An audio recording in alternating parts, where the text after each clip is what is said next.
Hello and welcome to the inaugural Five Favorite Books podcast with me, Bella Debrera. I like to think of this podcast as a kind of literary desert island discs, during which I'll be talking to a variety of guests about which books they'd take with them if they were to be stranded on a desert island. During the course of my conversations, I'll be hoping to find out a little bit more about both the books and my guests. And I'm delighted to announce that my first ever guest is going to be Greg Sheridan, the Australian newspaper's foreign editor who specialises in Asia and one of the nation's most influential security commentators. Greg was given an Order of Australia honour in 2016 with a citation for distinguished service to print media as a journalist and political commentator on foreign affairs and national security, and to Australia's bilateral relationships. He's also a prolific writer, having authored to date 7 books. His latest, God is Good for You, A Defense of Christianity in Troubled Times, is a passionate defense of religious belief in a secular age, and so far has sold 30,000 copies worldwide. Greg's first favourite book today is The Year of Living Dangerously by Christopher Koch, written in 1978.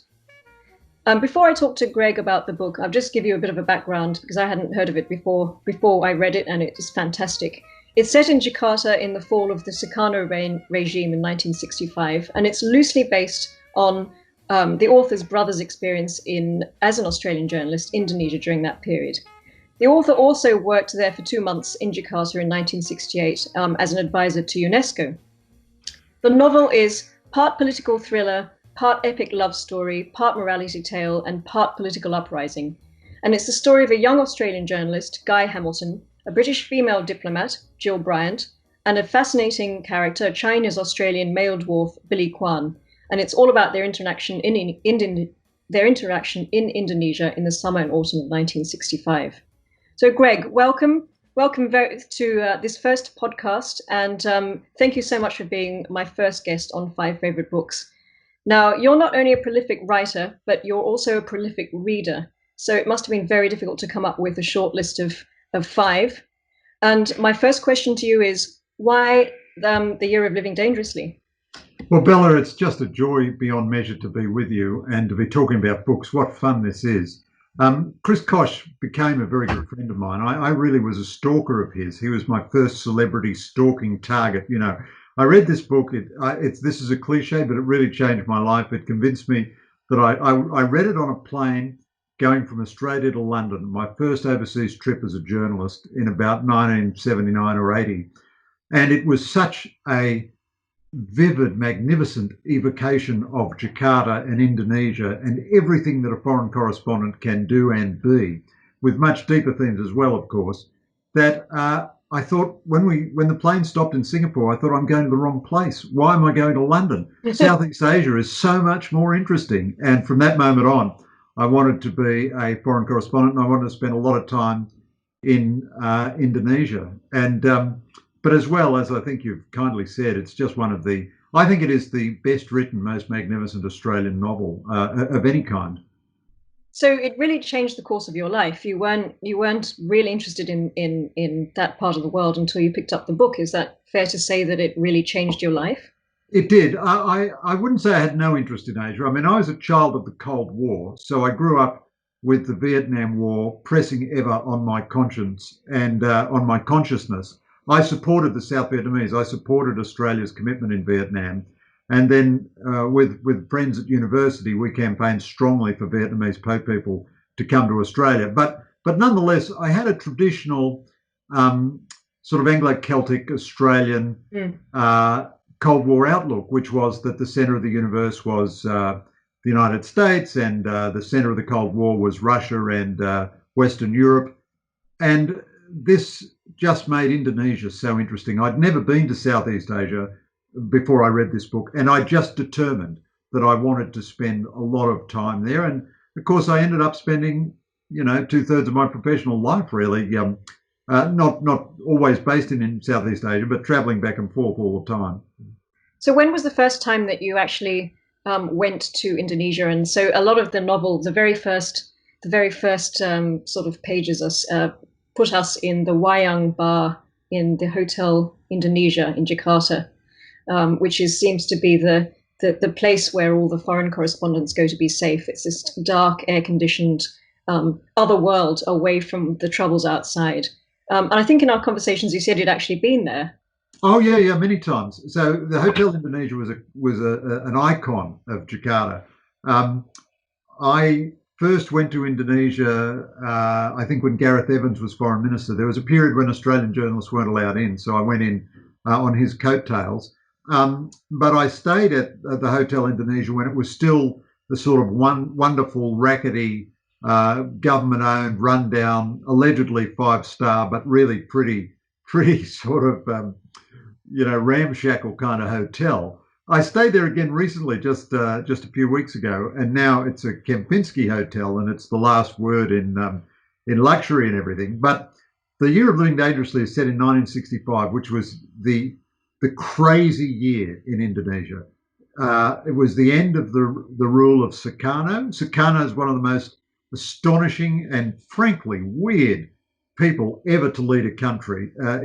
If you ever really want to get a sense of Sukarno's weirdness, you should read his autobiography as told to an American journalist, I think it was Cindy Adams, where he talks about how beautiful he is and how even men can't resist him. He's so good looking and so on.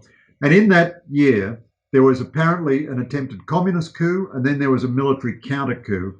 Sukarno got, put into kind of forced house arrest, and Suharto came to power, and modern Indonesia was really born. And the Hotel Indonesia, with its Wayang bar, was the only five-star hotel in town. It was where all the Western journalists congregated. It was where a lot of intrigue between government happened. Lots of spies went there. All the foreign diplomats went there. That sort of hotel doesn't really exist anywhere in Asia now, but it was a very evocative place. And so Sukarno actually penned, it's interesting, he penned the title of this book, didn't he, in his speech in 1964, his inaugural. What was the speech that he gave? It was the sort of the National Day, wasn't it? National Day speech. So Chris was always a bit protective of these words, the Year of Living Dangerously. Mm. One of the astonishing accomplishments of this novel is that the phrase, the Year of Living Dangerously, entered the global English language through this novel in the way that 1984 did, or Big Brother, or something like that. When you think of it, there are very few Australian novels which have given a resonant phrase to the whole world. Now, Sukarno said, this year ahead will be a difficult year for us or something, but it was Chris who gave it this perfect phrase, the Year of Living Dangerously. And there's a great rhythm always in Chris's prose. Chris was a poet, really, but I almost don't want to say that because it makes it sound as though the novel would be difficult, as though it would be too highfalutin. But he just had a wonderful sense of the cadence and rhythm of language. And the Year of Living Dangerously, you almost can't say why, but there's something so evocative about the words that they've become, every second headline you read in the New York Times talks about, COVID-19, this is our year of living dangerously, or something like that. And of course, a novel only does that if it's also a great novel, which gets read by hundreds of thousands or millions of people. And it is a great novel. And one of the things that I really found exciting about it, as I mentioned earlier, there's many levels that you can read it on. It's not just a political historical political narrative, but there's this great love story as well between the characters, and love triangles and the interactions between all the characters, who I was convinced by the end of the novel that they must have existed, or they must have been based on real people. I was convinced that Billy Kwan was lived and breathed and lived in that bungalow and sort of existed. As same with Hamilton and Jill Bryant. We'll talk about the characters later. But first of all, what do you think are the main themes of the book? I mean, other than a sort of political, other than the sort of political aspect of looking at this Sukarno, this crazy character, who was just, as you say, was just bizarre. Well, Bella, the book operates on many levels, but again, it does so seamlessly. I mean, it sounds too pretentious. It sounds like Lit Crit 1 to say it operates on many levels. It's essentially really the story of Billy Kwan. Now, Chris always felt that a literary novel should be a great commercial success. He wanted to have millions of readers. He didn't want to write for an academic audience and just be cheered on by critics. Although this book had wonderful critical reviews, Anthony Burgess and Graham Greene and the London Spectator and the New York Times. All over the world, this was regarded as a great book, and it won all kinds of awards. But at one level, it works as Guy Hamilton's story. He's the Australian journalist. He goes to cover Indonesia in 1965. He falls in love with a British diplomat, Jill Bryant. They ultimately come together, and at the end of the novel, they're going to get married. And he witnesses the downfall of Sukarno. But really, the book is all about this astonishing dwarf, Billy Kwan. And in an earlier incarnation of this book, Chris had written it as the Dwarf of Melbourne. And then he transposed the setting to Jakarta, and everything works seamlessly together. At one level, the deepest theme is a very big theme in Chris's work, which is the danger of illusion. So Billy Kwan, this half Chinese, half Australian dwarf cameraman, idealizes Sukarno, and he idealizes Guy Hamilton. Yes. They both let him down. Yeah. And he cannot deal with the shattering of the illusion. He believes Sukarno is going to be a great leader who loves the poor of Indonesia and who will help them have a decent life. He believes Guy Hamilton is a kind of a great man, a knight errant, and Billy Kwan is also in love with Jill Bryant, and he withdraws and fosters the affection between Guy and Jill. But then Guy, being a typical journalist, betrays Jill's trust in the interest of a story. Of course, that's what drives all journalists, the interest of the story. Yeah. And so he disillusions Billy, and then Billy finally makes a political protest against Sukarno, which sees him get killed. But it's almost like a suicide. And this is a theme which runs through Chris's work all the time, the false promise of illusion and the need to deal with reality. And of course, Indonesia, for a Westerner, is in many ways, or was then particularly, a land of illusions. So much of the novel occurs at night, and it's very hard for the Western consciousness, represented by Guy Hamilton, to try to come to grips with the fluidity and ambiguity of Javanese culture. I believe that the Department of Foreign Affairs, even today, these many decades after it was written, still gets their new diplomats arriving in Jakarta to read this book, because it's the best Western treatment of Indonesian culture and the interrelationship, the collision of the Western culture and the Indonesian culture. I don't think Guy ever really understands where he is, and I don't think he really tries to understand, other than from a journalistic level. There's a scene where he's at Billy Kwan's bungalow, and Billy Kwan's trying to explain about puppetry and about Javanese, about sort of history and characters and religion, and I think Guy's just not interested. He sort of dismisses it and just sort of says, well, who are they and who are they? But he never really interacts with the locals. Whereas Billy obviously takes a woman and her son under his wing and sort of looks after them. He feels he's doing something for the community, and he's totally invested in Sukarno as a savior of these poor people. And I think that differentiates himself between the other characters, because he really feels it. Billy's there are some of the most powerful scenes in the novel. Billy visiting the woman in the campfire, the poor woman, trying to care for her and her baby. These are scenes of just magnificent writing. They're just the most beautiful scenes you could imagine in literature. I would have a slightly different interpretation of Guy Hamilton. I think Guy, another very typical theme of Chris's is the duality that we all have within us, which is ultimately the duality between good and evil. But Guy is himself caught up in his own duality. He wants to be a good man, and he has a poetic side, but he lives in a very tough profession, journalism, and he lives at a time when morality has kind of fallen apart. There's quite a powerful scene at the end where Guy is talking to his assistant, Kumar, who it turns out is a communist. And Kumar says, you Westerners have no answers anymore. Kumar says, we're going to win, we communists, because we really believe.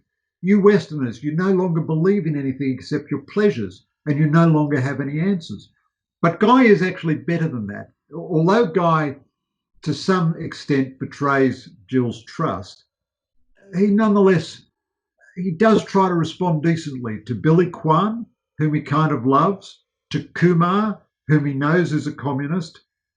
He tries to respond truly to the story, so he's always trying to tell the story conscientiously. He wants, Jill falls pregnant, and he wants to have the baby. He doesn't want there to be an abortion. And of course, there is a theme. One of the many themes in the book is the sort of the collapse of morality and where that leads you. There's a lovely phrase where Chris describes Jill Bryant as someone who has just moved into the outer suburbs of promiscuity. She hasn't quite moved into the city. She's just in the outer suburbs, and that's a very Kochian kind of formulation, but you can't really run your life that way. Yeah, certainly Guy doesn't like to hear about that aspect of Jill. He likes, and I think there's another quote where he's described as sort of as having Edwardian morality, so morality from another age, not the 1960s. Guy's a kind of old-fashioned good guy. He's old-fashioned. Yeah. Guy is a sort of a knight errant. Yes. I mean, he's a tall, broad-shouldered, brave bloke, suffering a whole series of immaculately dressed. Well, he dressed like well, of course, he was played by Mel Gibson in the film. Yeah. Visually, that was a very good. It was a very good casting.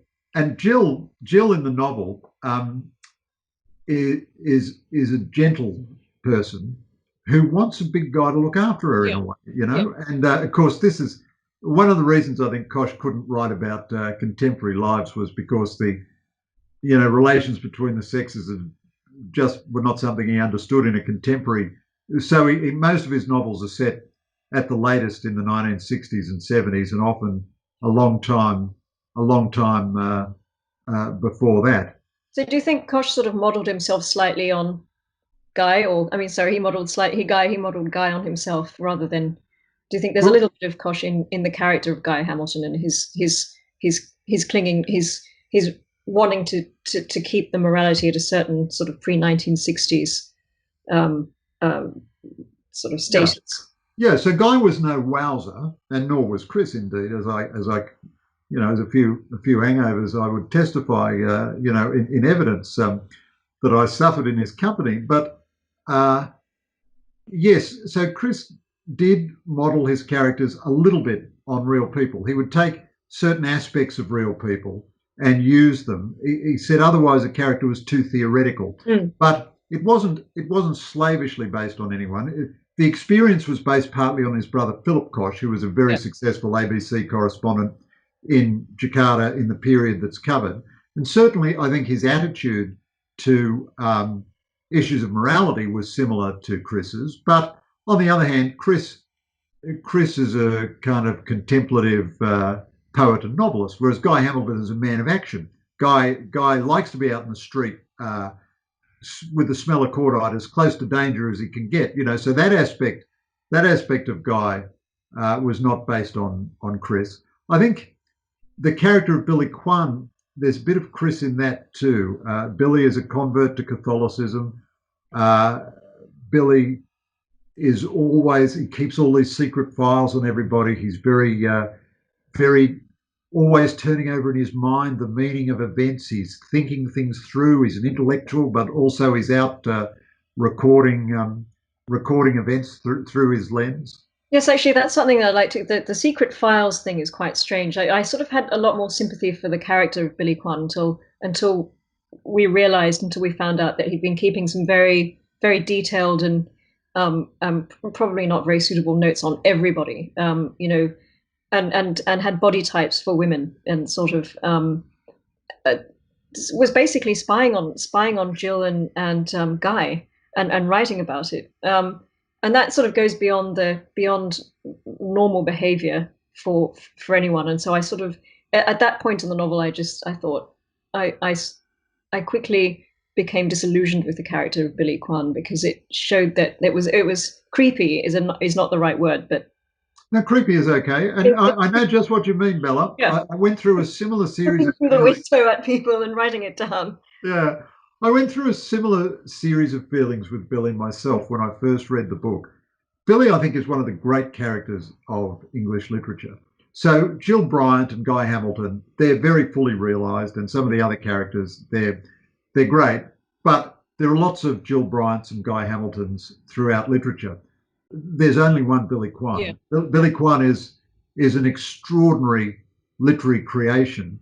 And of course, he's not meant to be altogether a good guy or altogether a normal guy, because even his obsession with Sukarno is abnormal. His obsession with Guy is abnormal. Now, at one level, you can say it is a little bit like a novelist does, what Billy did. So a good novelist will very often have very detailed notes about the characters he's wanting to create. And Yes. Billy, of course, was sort of wanting to create Guy, as well as seeing in Guy a hero and a saviour. He was also trying to mould Guy. So early on, Doesn't he say to Guy, "I created you, I made you"? That's does. one of the things that he says to him. He feels that he feels that he was, because he thinks he's sort of godlike, like Sukarno. Because he also says, "I could have been Sukarno." So he feels that he has that godlike power that Sukarno has. Yeah, so Billy is a guy who is seduced by his own illusions, and but he's a brilliant, brilliant guy. So the seduction is not altogether fraudulent. But Mm. you're absolutely right, Bella. When Guy first gets to Indonesia, so one of the joys of the book is the tremendously realistic way it deals with the profession of journalism, and of course we're rightly talking about the meaning and the themes of these characters, but of course it's also a wonderful naturalistic novel. It's a rattling good read. You're thrilled. What happens next? All Yeah, the way look, I through. couldn't put it down. Yeah, absolutely. I when I first read it, I read it all the way on Yeah, that one flight. yeah, And then I've read it many times since. But when Guy first gets to Jakarta, he works for something called the ABS, which is obviously meant to be the ABC, and the Australian Broadcasting Service, I think it's called in the novel. And his predecessor didn't want to leave or something, so he leaves without any handover period. He doesn't help Guy in any way, doesn't leave him any useful files. And Guy arrives there. This is his big break, the first chance he's had in his career to do something significant. And he has no contacts and a very well established press corps in Jakarta who have all the contacts, all the experience. This is Guy's first overseas assignment. And he's at a bit of a loss how he's going to break in. Well, yeah. anyone who's been a rookie correspondent knows exactly how that feels. All these guys know everything. All these guys and girls know everything. How am I going to get Yeah. my first? Yeah. And very often somebody gives you a hand. When I went to Indonesia, brilliant Indonesian diplomat Sabam Siagian sort of adopted me in the way Billy Kwan. I mean, Sabam was not weird like Billy Kwan, but He wasn't. Sabam, I went there first with Gareth Evans, and Yeah. Sabam was the ambassador, the Indonesian ambassador to Australia, and there were 3 days of confidential talks between Australia and Indonesia, and every night Sabam would get me to come to the bar in the Hilton and brief me on everything that happened in the talk. So I got infinitely better information than I was getting from the Australians or than anyone else was getting. And it was one of those, Jakarta is just one of those strange cities where magical and strange things happen. Now, why did Sabam decide to adopt me? Who knows? But I'm digressing a bit, but this is a very realistic dilemma that Guy has. And then Billy gets him an exclusive interview with the leader of the Communist Party, and that is Guy Hamilton's big break. And all journalists will sympathise with this too. Once you crack a great big story, everybody wants to talk to you. So when Billy says to Guy, "I made you," he does mean at some more spiritual level, but he also means professionally. Oh, yes. I got you your big break, and indeed a series of big breaks, because Billy has all these contacts mysteriously everywhere. Yes, and that's the other funny thing about the character, is that he's sort of, he knows all these people, and he manages to get into to all the events and all the things that are happening in Jakarta at the time. Like, he's known by everyone, and he has an influence that doesn't correspond with his introduction in the book as being a sort of slightly comedic dwarf. And there's the sort of the description of his big head and his sort of out of proportion legs and things, but actually he's very, very highly intelligent, highly well connected, and it sits uneasily with his dwarfism, which is something that he's actually obsessed with. So when they look at the files he's obsessed with the history of dwarves, and he's obsessed with his whole condition, and he's very focused on himself in that as well. That was quite interesting that the author didn't shy away from that. And there's a scene where Guy actually asks him about him, and is embarrassed to ask him about his being a dwarf as well. So you sort of get awkward for Guy when they talk about it in the novel. And I don't know if that's the sensibilities of the 21st century or our political correctness, but well, Guy feels awkward too, and so Guy is essentially a very good guy, and he loves Billy, and he's always trying to protect Billy, and Billy's always trying to protect him.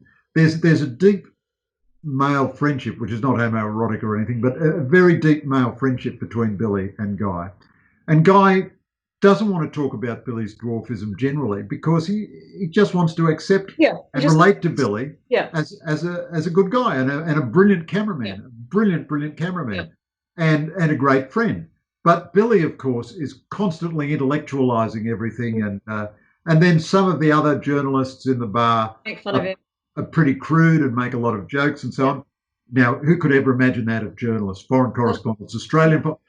I mean, heaven forfend, how unbelievable that is. See, that's the bit in the book that I found the most unbelievable. Yeah. Some of them drink too much, some of them live in the wrong district of Jakarta. I mean, well, of course, that was, deeply implausible. But Guy wants to relate to Billy as just a regular bloke to a regular bloke. Billy is too complex, and Guy doesn't, there's not a good language around how to deal with issues that we'd regard as issues of diversity. When they came to make the film, casting Billy Kwan was extremely difficult. Finding a small of stature, Chinese Westerner with green eyes. Yeah, in the end, they got Linda, an American actress, a woman, to play something. What name was it? Linda. Yeah. Linda Hunt. She won awards for it as well. She won an Academy Award. So this is one of the very few Australian films. This was a wholly Australian film, not self-consciously Australian, but wholly Australian. And it's one of the very few Australian films ever to have won an Academy Award. So Linda Hunt, if that's her name, if I remembered her name correctly, won the Academy Award for Best Supporting Actress. But of course, she was playing across her gender because she was playing Billy Kwan, who's a bloke. Yeah. And but she was the right size, and she did a brilliant job. The story of the film is very funny. Chris had volcanic arguments with Peter Weir, and it was and the film, was as dramatic as the book, just the making of the film. And Chris wrote the script, and then they kept revising the script, and he was responsible for about 50% of the script. It won lots of awards too. And then Peter Weir banished him from the film set, said he couldn't go anywhere near it and all the rest of it. And then right at the end, because the fashion at that time was for very visual films without too much dialogue, and Chris, of course, is an extremely verbal person, although he uses words to create visual sensations. Right at the end, Peter Weir, showing the good ruthlessness of the artist, came back to Chris and said, actually, my film doesn't quite make sense as I've shot it. Can you write a series of voiceovers for Billy Kwan? This was just after Brideshead Revisited, the first television version that used voiceovers. So Chris then wrote a series of narrative voiceovers for Billy Kwan, which then became one of the great signatures, one of the great leitmotifs of the film. And it's an extraordinary film for an Australian film of its time, or for a Hollywood film. Such an acute presentation of Indonesia. It's I can't think of Indonesia figuring in many Western movies. Why should people read it? Why should?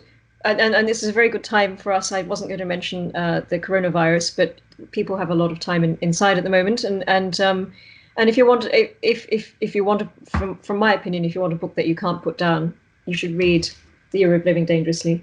But why do you think? Why does Greg Sheridan think that the Australian population should read this book? First of all, it's great fun. It's a gripping read. A novel is not an academic treatise. A novel tells a story, as E.M. Forster put it. Above all, a novel tells a story. Secondly, it's still the most penetrating study of Indonesia that you'll get in in mainstream literature. It's Can I read you a passage? Please do. So it's an immortal classic treatment of Jakarta, and Jakarta is one of the most complex, Byzantine, extraordinary cities that you could ever visit. And there's the writing is both beautiful, but it's not difficult, if you know what I mean. Now I've just lost this passage. Wouldn't you know it? Here it is. Here it is. Here it is. So part of the thing is it evokes.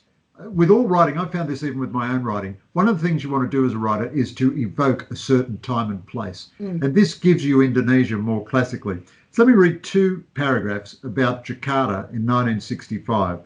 And Chris writes, "There is a definite point where a city, like a man, can be seen to have become insane. This had finally happened to Jakarta when we reached the 17th of August, Merdeka Day, and the end of Sukarno's year.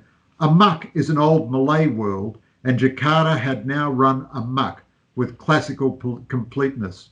For a long time, a man may be unbalanced, given to irrational hopes and irrational rages, and though these signs are disconcerting, we continue to think of him as eccentric but sane. It's always difficult to believe that someone we know well has crossed into that other territory where no one from our side can reach him, and from which messages crackle back that no longer make any sense. But finally, something happens to jar us into seeing this. That's how it was with Sukarno's Jakarta in the middle of that weird August, the end of the dry monsoon." Now, for anyone who's ever spent any time in Jakarta, the sense that Jakarta is kind of a little bit mad, is not. I mean, it's in many ways a wonderful city. I've had nothing but happy experiences in Jakarta, but there's something in that passage which is timeless. So he was describing a specific phase where the city was breaking down, but nonetheless, I find that image of a city as a man going insane very arresting. And you do get the sense throughout the book that you are heading towards a certain insanity, that not just in terms of the city, but everyone's behavior. Everyone gets a little bit crazier as time goes on. And I wonder if the new Jakarta will be as insane as the old one when they finally move the capital. Yeah, well, there's talk of moving the capital. I don't think it's ever going to happen. It's the president has this crazy dream of moving Jakarta to a different location. But what you say there, Bella, about the novel, the sense of vertigo almost, or of entropy that you get as the novel goes on. But Chris, one reason I love him as an artist is he hated surrealism or anything like that in art. So the novel remains completely realistic. It's poetic and beautiful. It's a heightened reality, but it's completely realistic. You don't turn into a salamander or no. A flea doesn't become life size, or you don't get confused between whether something's a dream or your waking consciousness. And it ends with the terrible bloodshed of the coup and then the counter coup and which was really one of the very bloody episodes of the 20th century. But nonetheless, right from the start, there is a sense that the tension is just slowly tightening. Yes. So there's humour and light relief and everything in the book, but you just get, and Koch does this magnificently. He builds the tension, and you get the sense all the time that you're getting nearer and nearer and nearer to some kind of insanity or some kind of climax or something. And of course, we've given away a bit of the plot that Billy dies, although it wouldn't be very hard to predict that. And there's a whole series of climactic events at the end. I mean, some people have criticised the book and said it's a typical Western book, the Westerner in Asia, that sort of thing. It bears a lot of comparison to Graham Greene's The Quiet American, although I think it's an infinitely better novel than The Quiet American. But after all, we are Australians interacting with Indonesia. Chris couldn't really write from the point of view of an Indonesian person. He's writing from the point of view of an Australian interacting with Indonesia. And so why read it? Just because it's so much, it's so enjoyable, and yet it's so rich at every level. Yes, and I'm certainly looking forward to reading it again, actually. So, but with perhaps a more of a, I didn't know so much about the Sukarno, and I didn't know so much about the historical, political background. And I'd like to do some more research before I read it again, because I think it'll mean much more. Well, the other point I'd make about the historical background, Bella, Chris also had a very deep conviction that the Indian culture was profoundly sympathetic to us and fundamentally allied to us. In one of his lovely essays, he wrote that it was the Indians who were our brothers under the skin rather than the Brits. He had a sense of Australia as a second-hand nation on the edge of things. By second-hand, he didn't mean second-rate, but we had to take our culture from somewhere else. So we inherited our culture from Britain as a modern European nation. And Chris loved, although he was of German-Irish ancestry, so he didn't have any particular British connections. He loved the British inheritance and everything, but he understood that Australia was something different. We were something different. And he had great sympathy with India as also a child of the British Empire, and also in a sense at second hand. It had been so thoroughly penetrated by the British that there was a sense in which it was both Indian and British, this duality again. And one of the things that attracted him to Indonesia, I think, was the Indo inheritance. So the very name Indonesia. Yes. The wayang play, yes. which forms such a beautiful motif in the in the book. Although Indonesia, there's a lot of puppetry. There's a lot of shadows. There's a lot of I think nearly every few pages somehow he manages to tie in the idea of the wayang, the puppets, and that. Yeah. So the wayang kulit is a traditional Indonesian puppet play, a shadow play, and I've attended wonderful wayang performances in Indonesia. But one of the interesting things about it is Indonesia is a Muslim nation. It's the biggest Muslim nation in the world, the most populous Muslim nation in the world. About 85 or 87% of its people are Muslim. But the wayang is a Hindu inheritance.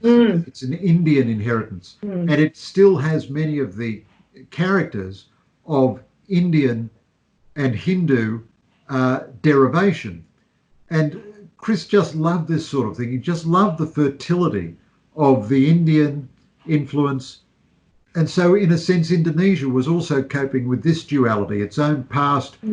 Its great past was pre-Islamic and Hindu, actually, and many Indonesian names are Hindu names. And somehow Australia is in the slipstream of this. So although Chris was not a professional Asianist, no one in Australian literary history, in my view, has written more powerfully or more evocatively about the Australian connection with Asia. Now, that didn't mean that Chris gave up his identity as a European Australian.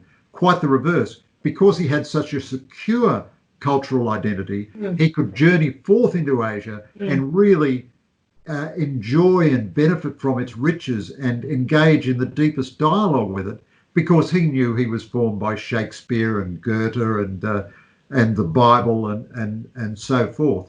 And it seems to me he's never quite got the credit for being the pioneer he was in Asia. To think when Chris wrote that book, we were only a few years out of the White Australia policy, and yet it sold in hundreds and hundreds of thousands in Australia, a book about Asia, probably still the best-selling Australian book about Asia in all our history. And of course, Chris was a bit of a conservative, so he never kind of quite got credit culturally either for leading this creative bridge into Asia. But Bella, I'm going on much too much about it, but as you can see, I think it's just a plenitude of riches. It is, and I encourage everyone to read the book so that they can also discover this plenitude of riches. And I think we'll end on that positive note. It's been a fantastic discussion, and I can't wait to talk to you about your next favorite book, which we will not disclose until our next podcast. Thanks so much, Bella. Real joy to talk to you. Thank you so much.